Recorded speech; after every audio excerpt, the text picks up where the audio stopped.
Salaire ou dividende, qu'est-ce qui vous reste le plus dans la poche quand vous êtes dirigeant de SAS ou de SARL sans sacrifier votre retraite ni votre protection sociale? Beaucoup pensent à tort que les dividendes sont la solution pour réduire les charges, sauf que cette idée reçue est l'une des erreurs les plus coûteuses que vous puissiez faire. Aujourd'hui, on déconstruit ce mythe, on va voir comment faire le bon arbitrage pour optimiser votre net dans la poche. Pour trouver la bonne stratégie pour vous, il n'y a pas de secret. Il faut maîtriser ces 3 règles fondamentales. Une fois que vous les avez en tête, tout le reste n'est que calcul. Règle numéro 1, votre statut social dépend de la forme de votre société.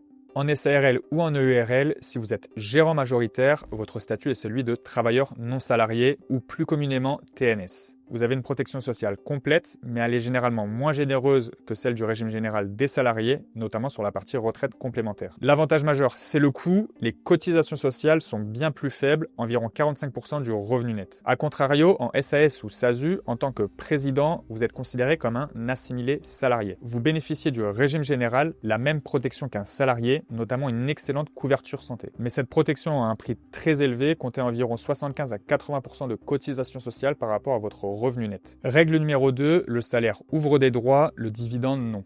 Elle nous rappelle qu'un euro de salaire n'a pas la même valeur qu'un euro de dividende. Un salaire est la rémunération versée régulièrement à un dirigeant en contrepartie de son travail dans l'entreprise. Il ouvre des droits sociaux, notamment des droits à la retraite, et surtout il est déductible du bénéfice imposable de l'entreprise. Un dividende, à l'inverse, est une somme prélevée sur les bénéfices de la société et distribuée aux associés au prorata de leur part dans le capital. Contrairement au salaire, les dividendes ne sont pas une rémunération du travail. Par conséquent, ils ne donnent droit à aucune couverture sociale, pas de droit à la retraite ni de droit au chômage. En revanche, il bénéficie souvent d'une fiscalité plus avantageuse sur le plan personnel, mais ça on y reviendra dans la suite de la vidéo. Règle numéro 3, attention au cas de la SARL pour les dividendes.